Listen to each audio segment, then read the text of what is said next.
What's going on? Oxnard, California's own Dead Heat has a new album coming out, Process of Elimination. It hits the shelves on October 10th, and we are excited to have frontman Chris Ramos in the room with us today. Welcome, Chris. Thanks so much for joining us. Thank you. How you guys doing today? Good. So I'm a longtime fan. I have been following your career for quite a while. I'm a crossover thrash aficionado. I'm 51 years old and loved it since I was 10 years old. Love your music. Fantastic. Can't wait to hear the whole record. For those who don't know who Dead Heat is, tell us about Nardcore.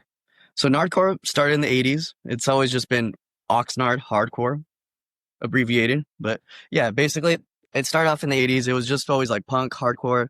Bands like Dr. No, Aggression, Ill Repute, just to name a few.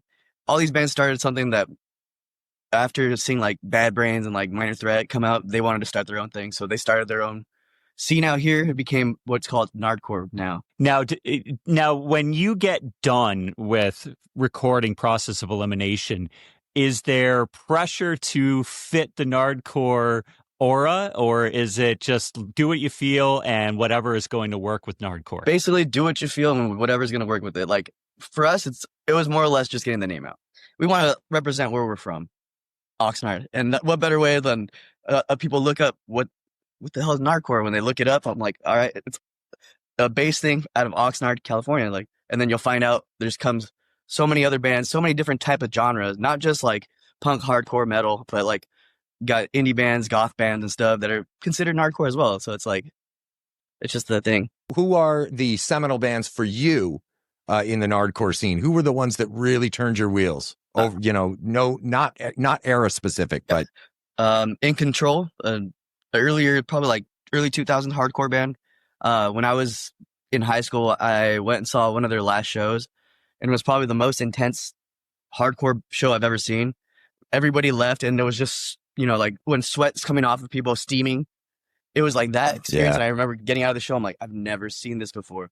Before that, I was going to like a bunch of punk backyard shows, oi punk bands, like in Oxnard, it's a bunch of like Mexican foods like doing oi punk bands at that time. And like, it wasn't until like a certain era that they brought back more of the hardcore feel of it, I guess. And that intensity with that made me, they're one of those bands that instilled in my mind that I've wanted to do this since day one. And then after that, I got into other stuff. Obviously, like there's older bands before that weren't doing anything when I was young, but before my time. And then after Dead Heat came about, like they came up and were like representative of what, like they basically let us know that, oh, we love what you're doing. And that made me feel like happy about it. Cause like I've had those not old heads, but the older people from those bands come up to me and like, oh yeah, I'm proud that you guys are keeping this going and keeping this Nardcore going. And that's what made me think like, I don't know, we're doing something right. But In Control, you absolutely are. Yeah, 13. I mean, you're on Metal Blade Records. So did you ever think that day would come where you're on a legendary staple of a label? No, actually, I've always wanted to be on like either like Metal Blade or like I don't know, what was the one that Metallica was on? Megaforce. Was it Megaforce? One of those. Yeah. But I've always like, oh man, if I can get onto anything, put out anything with them, that's like one of my dream goals to do. And like Metal Blade for sure, like they have like all the compilations with like every biggest band, like what was it, Slayer, Metallica, like they had back in the day, like when they first put out stuff. So that was like, you know what? If we get on Metal Blade, that's at least my imprint of us being on something solidified as one of the best like metal fucking record labels out there. Outside of the typical crossover thrash genre, what specific elements of classic Nardcore do you guys feel like you are, absorbing and reimagining for today's audience? I mean, I feel like we kind of put our own swing to it because we took stuff like little riffs in here and there that we get like inspiration from, but nothing like too specific. It's more of just like the mentality of it. Like, all right, we got to keep this hometown vibe going, keep it for like not just keep it for the locals, but keep everybody up with this stuff. Yeah, keep the local flavor. Like, just it's not even just the flavor of certain flavor. It's just like hometown pride, and that's basically what that is. Well, that's rad. So you have Creator, Megadeth, and Pantera as like the influencers on your bio. Have you had a chance yet to meet any of your idols? And the question I have is specific to, did they meet your expectations? If you did, no. I mean, we've toured with yes and no. there's been tours where it's like hit or miss. Like we've done a couple tours of like, say like we did it with an Exodus. That one was good. It was a little rocky at times, not with us, but like, it's just weird vibes sometimes. And then Cavalera Conspiracy, which is Sepultura, which is one of my main inspirations growing up and in high school and like later on. So being able to tour with them and not have any bad qualms or anything like about it was probably the best part. Like coming out of it being like, yo, these guys are the sickest. That was like one of my top things. I was like, I don't want to meet them because then what if it just goes bad in my head? I'm like, all right, I have this instilled in my head. Yeah, I was going to ask you about that because we've met Max a couple times, and he is always, him and Gloria are just welcoming, kind. We've had his son on before to talk about Go Ahead and Die. Yeah. So that's cool. I'm glad you had a good experience with him. Did you talk to him, to Max or Igor, about anything in particular? Not necessarily about anything particular. Like we talked, just chatted a little bit. Igor talks a little bit more than Max does. Max is very to himself always, and then I guess Gloria keeps him away from most of the crowd so that he doesn't get overwhelmed. But yeah, like, and then the rest of the band too, like in Cavalera, like you said, little Igor, Max's son. We hung out with them all the time on tour and stuff. So it's like we got to know them really well. Like not just them and the family, like their whole camp and stuff. Like all those people were so sick, and like, but being able to like hang out with them was kind of like surreal because you're like, do I have to act a certain way? Yeah, you know what I mean. You never know with expectations. Yeah. What was the touring experience like with Cavalera Conspiracy versus maybe other equally perched bands? I know that, as Derek was saying, the Cavalera machine is a finely tuned machine and has been for a long time. I would expect that, not necessarily touring dates and scheduling and things like that, but I get the impression with the entire Cavalera family, and like I said, that machine, that things are very much on point all the time.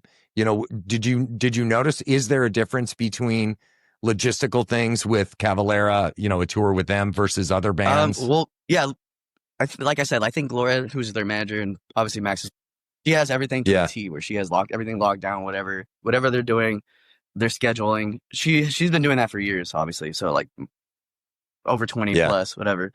But like she handles that well, as opposed to like there's been other tours where like they hire tour managers or something. Like I think that's what happened with like Exodus and stuff. So it was like a little weird too. Like tour manager was like the merch person, but they were just hired. So it was just kind of like a little bit off and on. Like we didn't know what was going on some of the times, and we were just like out of the know.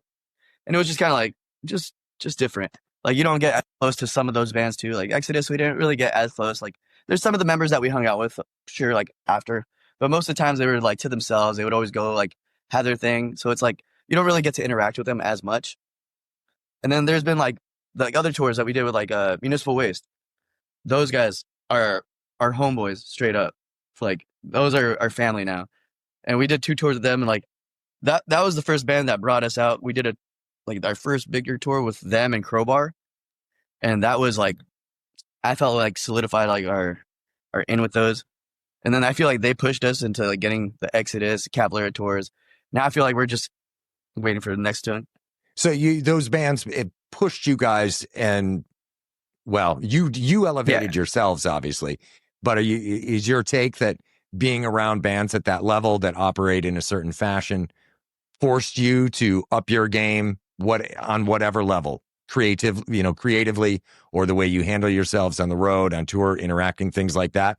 Is that what, you credit them with bringing you up a little bit? Obviously seeing those kind of bands, like the way they handle their stuff, we feel like we're on a minuscule level compared to like those bands. Like we're in our tour van without a trailer. They're big semis with like their stuff, and they got everything locked down. Like obviously we want to get to that level where we're like, we just need to manage ourselves to this. And we get inspiration from them. We get, we get intellectual thoughts from what they're doing. Like, oh, you could do this. You should do this, or like bring your merch out of this part. Like just like little things that they've given us over time. Or I feel like because of those things, we're way better about touring. We know what we're doing. Like we know when to get there. We know how to handle ourselves on time and like, how to talk to random people, not just like be there and like, all right, what do we do? So let's talk a little bit. Do you like games? We're gonna ask you a question. It's we're gonna go through the track list of a Process of Elimination. Give us a one-word preview of every track on the record. And for those who haven't heard the song Perpetual Punishment, I don't know why they haven't. Give us one word. Do the most while you can, while you're here. Excellent. Annihilation Nation. Government's gonna put us down. You got to strike first before they do. I like that. Hidebound. Ignorant people don't want to listen to what you got to say, even if you're right. Proud Ignorance. Yeah, like that. The Order. Spoon-fed people. Enemy. Enemy. You're in the wrong hood, bro. You got to get out of here. Seventh Gate. I think that's instrumental. So Space. Oh, okay. Nice. We like Space. I'm excited for this one. DH Stomp. Another instrumental. Get ready to take off your shirt and run around. I can't wait. I will do that in this little It's like Redneck Stomp meets, other Stomp. Oh, good. Yeah. All right, I'll carry Galactus's head around and we'll do that. Solace Denied. Stuck in bad mental health. By My Will, which came out recently. Amazing track. Yes. Mojo Jojo. Ooh, good. You know his backstory? That's basically what the song's about. Process of Elimination. Given a choice, is it you who's going to die or is it them? Yeah, kill or be killed. Like it. Well, good job. So was that a terrible game, or would you prefer the games on your? Okay, good. No, I was like, I don't play video games anymore. I'm like, fuck. Very good. Tell me about DH Stomp, because you've said that was a song that it was intentionally written to get the crowd spun up. Yeah. How do you go about writing a track like that? What's the, just broad strokes, what are the steps? Is it a tempo thing, a dynamics thing? Where do you pull from for those? For that, one simple riff, all I wanted is one simple riff that's just going to make you fucking want to do something. Like there's so many like older songs that I know that's just one riff, different tempos, but the same riff. And I've always wanted that. This song is just same tempo, but our guitarist Ricky had this riff and it was just stuck in my head. I'm like, no, that's all it needs to be. This is just that the instrumental itself. And it's that powerful that I was like, yeah, it stands alone. But other than that, let's talk a little bit about Paul Fig. How'd you come to find Paul and start working with him? That came through our management because it was recommended by him. He had worked with him before. Our old manager hit him up and was just like, he was just seeing if he was interested in getting us. He had worked with like Alice in Chains and like some other bigger names before that, like Grammy award winnings kind of stuff. So we're just like, we never recorded in an actual like legit studio where it's like the separate rooms where you can see everybody and everybody's playing the same live kind of type feel. So we did that. It was a different process of actually recording this time because we've always been used to like, we'll do all the drum tracks first, we'll do all the guitar tracks after, bass, everything flows right after. This time it was like, no, we got to do it all live, get the song done, and if it's not, then and that was like my first experience with it, like feeling like a legit metal, like bigger band, because I've seen it like the making of like these albums, and it's always just like, oh, they're playing live, and like it made me feel like, oh, we're doing it right. Was that a tracking individually and going through the steps of the instrumental tracking versus tracking live? My guess was that, going back through your discography, everything has this, super raw aggression to it. And I think it's really tough to capture that in the studio, especially when, you're tracking those all individually. You're not in the same room. Did you walk out of the most recent, the Process of Elimination sessions, just, fist pumping because you were playing live in the studio versus the other albums? No, we were just like exhausted after that. It was just a different feel because like we obviously when you're trying to get it live, everybody has to lock in. You gotta be there. So like once we get it to a point and we're all like, we finally finished, we're like, fuck, all right, good, we did that one. Yeah. We finally did that one, nailed it. And so like afterwards, after like the whole recording thing, we just felt like accomplished. Like, oh, okay. It was more of like, well, we're going in to record that, or instead of like that kind of feel, it was just like, oh, okay, we got to get this done. This is a challenge now. Like almost like if it's not done right, how is it going to come out? Like, and then once it was more pressure for this record. Yeah, for sure. Especially being on Metal Blade. Yeah. The pressure's on. We're as far as we come. We've came as far as we come because of like how we did things. And I feel like this process will make us even better as a band. Did Paul give you free reign to add little parts and pieces as you felt it while you're recording? Like I always loved with Black Sabbath, like you'd hear Ozzy go, oh yeah, you know, just out of the blue that wasn't going to be in the song, but it gave its depth. Oh, yeah. Did he allow that to happen? Oh yeah, for sure. He encouraged that actually. He was like, oh, any little bits like character, throw it out. You got some flair, throw it out. Like he was very like energetic and very like mindful of like what do you want. He's like, oh, if you're gonna do that, yeah, but if you're gonna do it at full force, or like if you're gonna do something, put it out there like good. Like he's like, I know what the idea you're going for, just fucking make it happen. He's like, it sounds cool, but you can do a better one. You know what I mean? Was it easy to hand over sort of that role to somebody else, having not had, you know, that heavy-handed producer before? I mean, I felt like it was easier for us. Like I always like a producer who's gonna like actually work with us and tell us like, all right, maybe you should do this, instead of someone who's just gonna be like, all right, yeah, that was good, you know, let's do it. I like the feedback other than someone not telling us anything and just be like, oh yeah, that was good. Like we've had that before too. So I'm like, this time he was like very energetic about like what he thinks like, oh, should go on, but he was also like giving us free roam with everything, obviously. At the end of it, when you listen to your final mastered tracks and all that, did you are you happy that was the route that you went this time around? Oh, yeah, for sure. That'll be the path moving on too. Maybe not be the path, but we're very open to do it again. And now it's not like overwhelming for us to like think about, you know, because when we went in, we were like, how are we going to do this? We've never done this before. Like a little bit overwhelmed to start. Obviously, like midway through it, we're just like, all right, we're just got to get through it now. We're in that process of doing it. So I'm like, but that would probably be like, if we have to do that again, we're going to do it good. We already know how. So talk about tours coming up, 200 Stab Wounds. Yeah, that one, we're doing the last leg of their tour, just going to support them. But that's going to be right after the album drop. So we're doing, I think, from Denver to West Coast and then St. Louis, like back to that way. And then we're going to come back. After that, we'll probably just work on our record release weekends. We're trying to have like 2 weekends where we play like the Bay Area and maybe LA or something, and then Oxnard, California, and like San Diego or something. Just keep California vibe. And then after that, we're trying to like plan our actual full US for this album. What's your dream tour? You know, going back, bands that are still around, that are no longer active. Who would, you know, like a three or four band tour bill? Who would the bands be? I'd want to go to tour with Municipal again. I would want to go with our boys in Drain. That would always be fun. I got a couple though. I'm like, there's like our boys from Columbia, Raw Brigade. They're always fun to hang out because it just feels like our fucking cousins. So like, I don't know, like those kind of like bands, I feel like I'd want to do a full tour. There's not really like bands that I think of like that are older, like metal, like icon bands that I'm like thinking I'd want to tour with yet, because it's like, it's a different vibe than what I'm used to. It's like, what if I do go on tour with like a Metallica per se? I have to get used to like stadium things and do that. Not going to be as fun.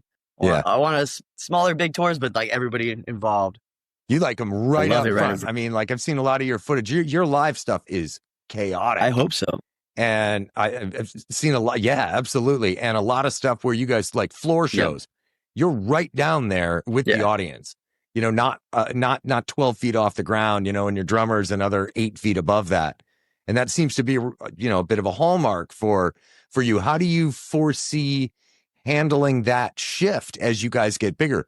Because I suspect the next time we talk with you, you won't be in a van with all your gear. You will be in a giant tour bus with a separate truck carrying your gear. So how is that something you've thought about? Like how you're going to reconcile with a different live experience than what you're able to do, you know, up to this point? I mean, we've done it before. So I'm like, we've done like the fest and stuff. We play like we're fucking 20 feet away from the people. it's a weird vibe, but it's like you obviously got to know how to interact with the different crowds too. That's what it is. It's all about interaction, like keeping it funny, keeping it like personal, keeping it so that people can actually like want to come back and be like, oh yeah, he was pointing me out, telling me, he's talking shit to me and shit. Like, you know, I just want that interaction still with like, even if it's like big ass crowd, I want personalization. And I think that's what I've always wanted. That's why I want the big crowds coming on me. Like, I feel like, I want them to overwhelm me. You know, I'm excited because you're putting out a record, and then Drain's putting out Is Your Friend. Can you work your magic? They're your boys. Like, let's have a tour with both of you going around the country. I mean, we've talked about it before. They brought us out, I think it was like 2 years ago with them, and it was Terror and End It. Then we did a little, and Angel Dust, that's what it was. And that was a fun tour, but it was like it was like a week. But then after that, we've been talking about like, oh, we need to do it again. Like, we've known them since they were basically started too. So we've been around the same time, like 2016, 2017. But it's always just been off and on. But I'm so happy for them. Glad where they've gotten especially with them. Sam the singer has the best attitude in the world, and he deserves everything. Yeah, I love their track. Who's Having Fun? It's such a fun, cool track, and they're very cool. You're cool. It's great. The music, it feels like the baton as Megadeth is retiring, and you know, Slayer's obviously just doing occasional shows. The baton is being passed to young guys like you, but you guys are stepping up. I mean, there's some serious chops and you're paying attention to the past, but you're also making, you know, the music now. Do you feel that vibe? Like, I feel like this is a great time to be a metalhead. Yeah, I feel that.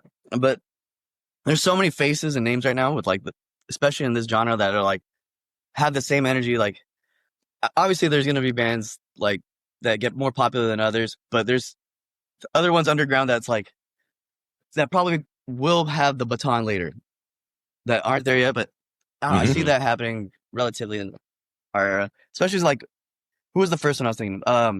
Riley Gale. I feel like he was going to be the one of the next people that you see like is the main frontman. And now like I feel like almost every other band has that person too. Like Singer Fugitive, which is the new singer of Power Trip.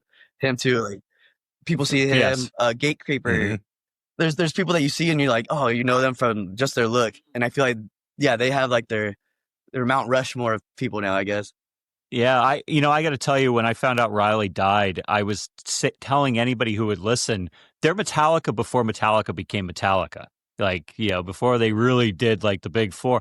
Like, I felt like there was going to be this massive album that was coming next, and we never got to see it. But, you know, I can't wait to see where you go. I know John's excited about it. And John, you usually end these things with some really deep questions. So we're really going to put you on the spot now. Very, very deep stuff. So get yourself prepared for this. This is what we call the quickies. All right. Quickies. Sort of a this or that thing. All right. Surf or skate? Skate.